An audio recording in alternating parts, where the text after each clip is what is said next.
Welcome, everybody. Welcome. Merrill, Chandler here, and Jennifer Hammond at our new time, our new play. Apparently, our new place. We're going live at new parks by the side of the lake live. So, Jennifer, tell us where you are and how beautiful is it out there? So this is gorgeous. This is Fairfax, Virginia. It's an amazing location. As you can see, this wonderful, amazing lake behind me. I'm out showing real estate today. And so I just wanted to make sure we had that authentic thing. This is not a Zoom background. No, I is thought the it real was thing. too. When I saw you, I'm like, okay, that's a new background. And then I actually saw the wind blowing the trees, and I'm like, okay, is this a movie in the background? Is this the movie version of it?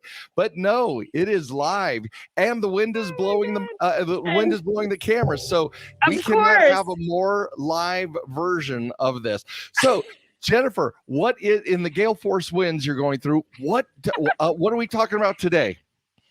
So today I wanted to talk about, one of the topics that keeps being asked all the time from my clients is, what do they do to establish their minor children's credit? So often one of the first questions is, what about just having them as an authorized user on my credit card? Because, the credit card companies, and you should always be suspicious when the credit card companies are saying, hey, do you have anyone you want to have as an authorized user? Anyone? Right. All right. So this is a very relevant topic, because so many times, Jennifer, we have been programmed to believe like, oh, I want to help my son, my daughter, my child be able to get credit. Right. And the best way to do that is make them an authorized user, because you can be an authorized user at 16, 17, 18. Right. We've had some very young authorized users out there. The problem is that while that can be a devastating strategy to implement for a child, we'd rather build a credit profile for them on their own. Because normally the problem we're trying to solve, that parents are trying to solve, I had to face it with my own children when they were coming of age, is that, hey, my kids are at school or my kids are out on their own. If there's an emergency, I want them to be able to not be stuck in Muskogee, Oklahoma on the side of the road, right? I need them to be able to get whatever needs to be done. And the best way to, in the past, before people came to understand what borrow education is, in the past, people are like, I'm just going to make them an authorized user, and then they can use my credit card, and then, no harm, no foul, and then we'll work it out. They can pay me back, or I'll just pay it off, right? But the problem is that authorized user, while it gives your child a score, it does not actually help build fundability, because as we know, the big aha that everybody has when they start exploring the principles of fundability is that score does not equal fundability. It doesn't equal a funding approval. So if we're starting to climb the authorized user tree with our children, we are not building their own fundable profile that's going to last for decades in the future. That's what we need to do. We need to have our children's best interest in mind. So one of the ways that we can do, there are two ways to do this. I prefer one over the other, but ultimately you can, let's talk about the worst one first. You can have a joint account with the child. The problem is that at some point when they've built the credit and they could qualify on their own, you just take yourself off. And so they have their own credit, and you were there with them. The challenge with that is that each party has to be approved on their own. So if they have to be approved in a joint account, let's throw that strategy away. And I love the bird, by the way, in the background. So I know I've got leaves falling. We got nature all over this place. This is amazing. So joint accounts still require your child to qualify on their own. So let's throw that one aside and say, how do we get our children their own credit profile? The way to do it, the most easy to do it, is between the ages of 14 and 16. If you open up a checking account, preferably with a tier 1 bank, because ultimately we want high value credit cards on their profile for the rest of their lives. And those could be reward and points cards. Those could be any number of cards. But if they're from Chase, Wells, Bank of America, and Citi, any of those banks are going to be high value for the rest of their lives. And if we have a high value card in the beginning, the best way to do that is use your influence, open up even a joint checking account and run money through that joint checking account. If your child has a job, have direct deposit into that checking account. And then they can use the debit card or otherwise. Usually within 6 months, worst case, 2 years. So by the time they're 18, if you started at 16, yep, they're going to have so much traffic and relationship with that bank that they're going to be able to create their own credit application that supports their own personal credit profile build. And that's what we want. And so let's talk about the thing that, again, like I said, the authorized user, but one of the other questions that we got a lot, and then I've gotten a bunch of emails about this as well, is that, of course, so often they're heading toward first-time home ownership. So they're trying to figure out how do they establish their credit. Now, there are things that they can do that actually can harm their credit.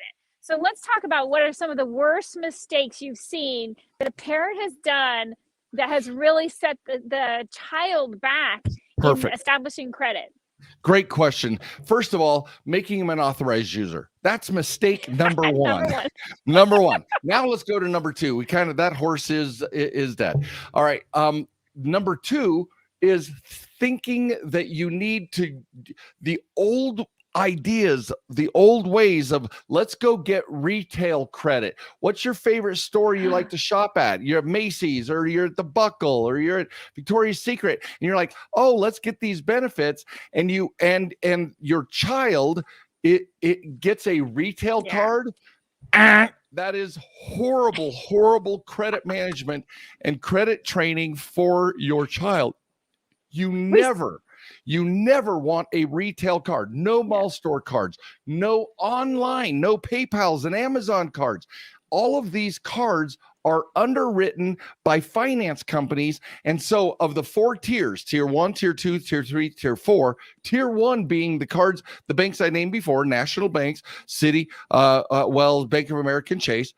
Tier 4 is the worst possible cards you can have, and FICO and lending software actually downgrade the value of those cards. They seriously give you a negative indicator. They will list it on there saying it's like having 90% utilization. It's that bad, right? And so while it's not a derogatory account, it's not a delinquency or a charge off or any collection or anything.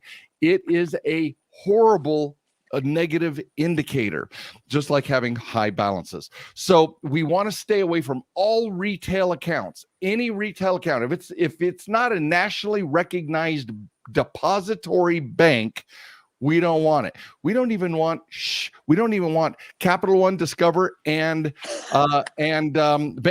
American Express. We don't want them because those are tier 2 marketing companies. They're not depository banks. And that's the and those two are, I'll tell you, 2 of those, Discover and American Express, are 2 that really market a lot to the college kids, to the college students. Because I remember those are the first 2 that I got, was Discover and American Express. And of course, they're the ones that I have the longest history on now. Which, if you talk about that a little bit, when people are establishing credit, why is it important that when you establish those first credit, that it actually, that's the one that you're going to probably have the longest history on? Why is that important? The reason why, thank you. Again, Jennifer, very insightful. The point of revolving accounts is their age. After the balance, right? You have a limit, and then how much you use of that's called utilization, or whatever the balance is. After balance, age is the single most powerful influencer of the quality of your credit profile. And if you this have is where a low age is sexy. Yeah, Older age is sexy, right?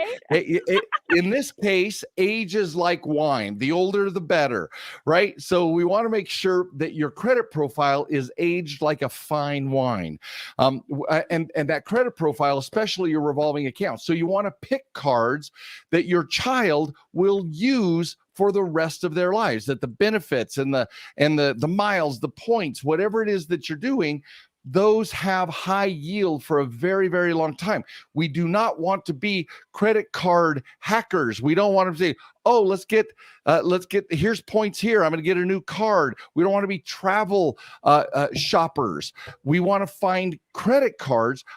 If you're going to go into business, if you're going to be an entrepreneur, all those things are the travel hacking and the reward hopping is all available on the business side. On the personal side, you can get, Wells Fargo has some great 2% money back. Chase has a Sapphire card. While it has an annual fee, you get all those fees back in air miles. So there are so many positive things that you can go on free trips and free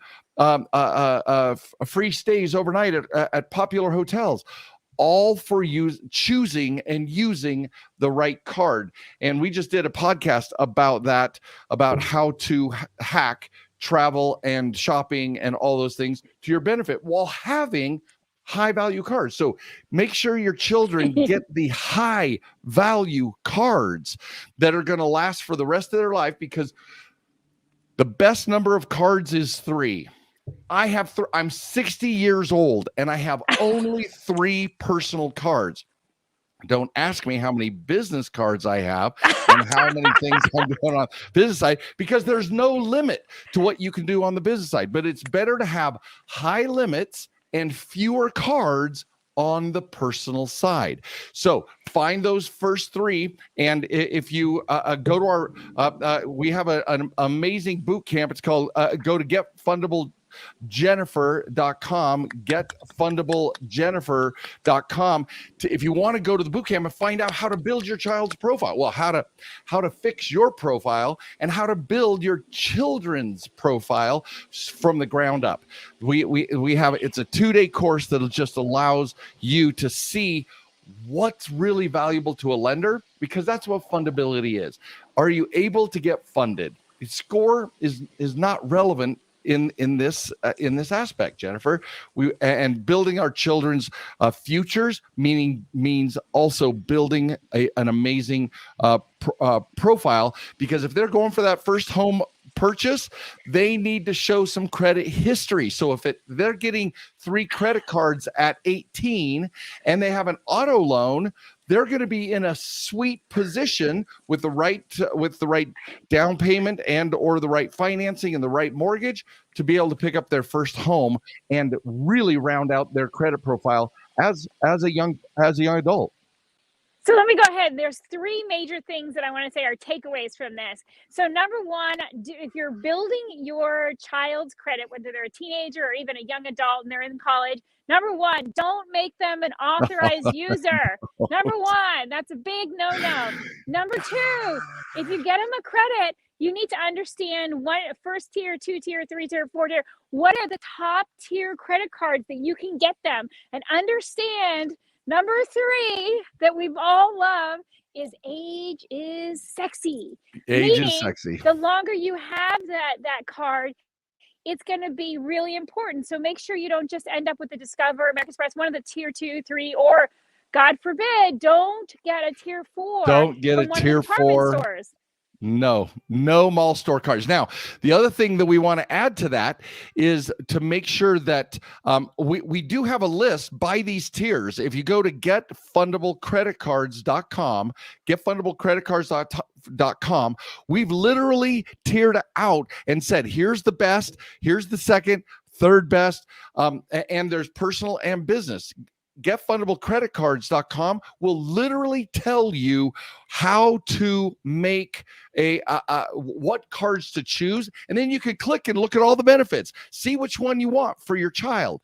But I'm telling you guys, you got to start that relationship with a checking account first at the bank, and then they're going to want to get your child from becoming from a depositor to a borrower. And that's what we're here to help you with. Wow. Exactly. Well, I'm so Great grateful. topic. Thank you for doing this. No, great topic, Jennifer. And I'm telling you, it is so beautiful. I'm ready to get on a plane and come to Virginia. Holy moly, this is beautiful. So beautiful. It's absolutely beautiful. Virginia. It's absolutely gorgeous. And yeah, and thank you so much. I appreciate that you have so many insights. And one thing, remember, guys, go to the boot camp. I'm telling you, 2 days live with Merrill is amazing. You can ask all your questions. So what is it? GetFundableBootCamp, Jennifer.com? GetFundableJennifer.com.